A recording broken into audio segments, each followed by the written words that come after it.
तो दोस्तों आज हम प्रश्नावली 1.2 के क्वेश्चन नंबर 3 पर आ चुके हैं। तो क्वेश्चन नंबर 3 कुछ इस तरह है, दिखाइए कि संख्या रेखा पर √5 को किस प्रकार निरूपित किया जाता है। दोस्तों संख्या रेखा पर √5 किस प्रकार निरूपित करेंगे। तो दोस्तों ये संख्या रेखा है, इस संख्या रेखा पर √5 को किस प्रकार निरूपित करेंगे, हम पता कैसे करेंगे कि √5 हमारा कहाँ है। तो आज हम यही प्रश्न का हल देखेंगे। तो कैसे करते हैं हम आपको बताते हैं। एक समकोण त्रिभुज की मदद से हम क्या कर सकते हैं दोस्तों, इसमें पता कर सकते हैं कि क्या √5 कहाँ स्थित है। तो समकोण त्रिभुज में जो √5 है वो कर्ण होगा दोस्तों।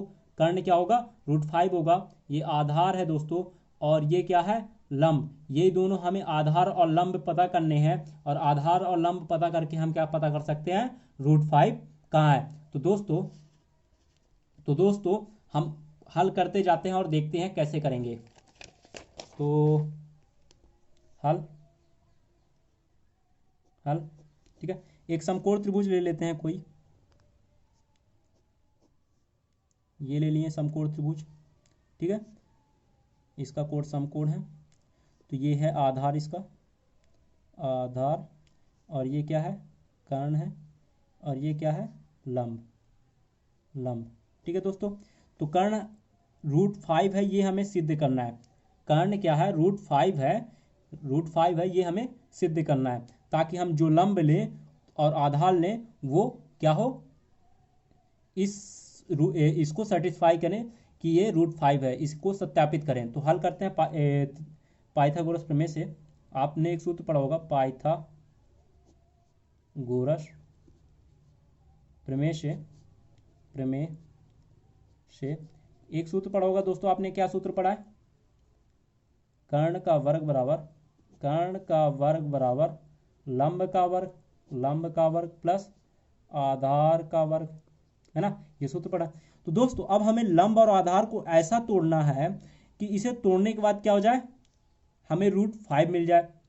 तो इसको आप कैसे तोड़ेंगे, इस √5 को ऐसे तोड़ना है, √5 को ऐसे तोड़ना है कि इसको तोड़ने पर हमें √5 ही मिले। तो अगर हम इसको क्या कर लें दोस्तों, लंब को अगर हम क्या मान लें, 1 बना ले, 1 का स्क्वायर और प्लस 2 का स्क्वायर यहाँ कर दें, तो 2 दूनी 4 हो जाएगा, और लंब का 1, तो क्या हो जाएगा, 5 हो जाएगा।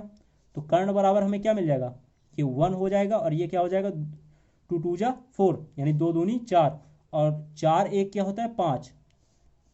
और ये जब कर्ण का स्क्वायर इधर आएगा, कर्ण का स्क्वायर जब इधर आएगा दोस्तों, ये कर्ण स्क्वायर है,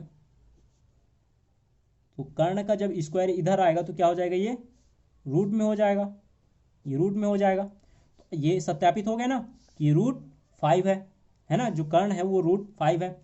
तो हम लंब 1 लेंगे जब और आधार 4 लेंगे तो क्या होगा, √5 होगा। तो अब हम स्केल की मदद से एक संख्या रेखा बना लेते हैं। तो बनाते हैं, तो एक संख्या रेखा बना लेते हैं। पहले एक लाइन खींच लेते हैं और उसमें बराबर दूरी से कुछ पॉइंट चिन्हित कर लेते हैं। तो ये मैंने बराबर दूरी पर 1 सेंटीमीटर के बराबर दूरी पर पॉइंट कुछ चिन्हित कर रहा हूँ, और ये होगा नेक्स्ट, और ये होगा, इधर भी कर लेता हूँ, प्लस और माइनस का दोनों होना चाहिए ना। तो ये कर लिया हमने, ठीक, ये कर लिया। अब ये संख्या रेखा बना लिया, ठीक है ना, इसे नाम दे देते हैं, मिड पॉइंट ले लेता हूँ, ओ कर दूंगा मिड पॉइंट को, यानी मध्य बिंदु को। और ये इधर धनात्मक का संख्या है ना, और ये हो गया, इधर ऋणात्मक का संख्या, -1 -2 -3 -4 और -5, ठीक है ना, इधर धनात्मक इधर ऋणात्मक। तो हम जो 0 है उसे ओ मान लेते हैं। और अब हमारा आधार क्या है दोस्तों, 2 है ना, तो इसे हम 2 सेंटीमीटर आधार ले लेते हैं। ये 2 आधार सेंटीमीटर लिए ना, वो तो स्क्वायर बाद में है, 2 पहले लिए। तो यहाँ पास आधार हम नीचे ले लेंगे 2 सेंटीमीटर, ये हो गया आधार यहाँ तक, यहाँ से यहाँ तक। और लंब क्या है, 1 सेंटीमीटर। तो 1 सेंटीमीटर हम नाप कर लंब खींच लेते हैं। तो यहाँ पास 2 सेंटीमीटर जहाँ से आया वहाँ से हम 1 सेंटीमीटर इसे और बढ़ा लेंगे, और इसे बढ़ाने के बाद कोई बिंदु दे देंगे P, है ना। और बिंदु P को अब क्या करेंगे, बिंदु O से मिला देंगे। तो यहाँ हम बिंदु P को O से मिला देते हैं, ये मिला दिए। अब दोस्तों हमने बताया था जो कर्ण है हमारा क्या है, √5 है। आप देख रहे हैं कि संख्या रेखा पर हमारा एक समकोण त्रिभुज बन चुका है ना। अब जो ये हमारा कर्ण है OP वो क्या है, √5 है ना। तो अब हम क्या करेंगे, कंपास की मदद से यानी सुइया की मदद से क्या करेंगे दोस्तों, बिंदु O को और बिंदु P को मिलाएंगे, बिंदु P को मिलाएंगे। ये दोनों को मिला लिए दोस्तों, है ना, ये मिला लिए हमने दोनों को दोस्तों।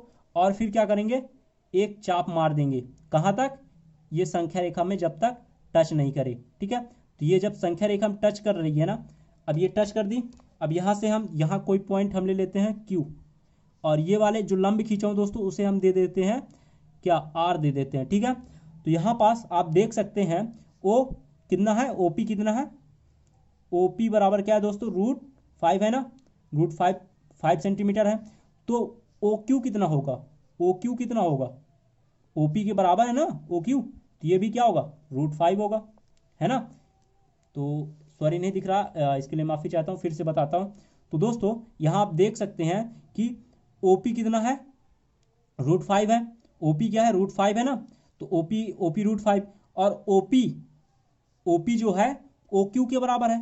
तो OP जो है OQ के बराबर है और OQ OP के बराबर है। और जब ये बराबर है तो ये भी क्या होगा, बराबर होगा √5 के, है ना। तो दोस्तों ये रहा इसका क्वेश्चन का आंसर, और ऐसे इसको करना है। और ये बहुत ही आसान है, इसे आप बड़े ही आराम से कर सकते हैं। तो ये इसका पूरा सलूशन वीडियो रोक कर आप लिख सकते हैं। दोस्तों वीडियो अच्छा लगा तो वीडियो को लाइक कर दीजिए और चैनल को सब्सक्राइब कर दीजिए। मिलते हैं अगले वीडियो पर।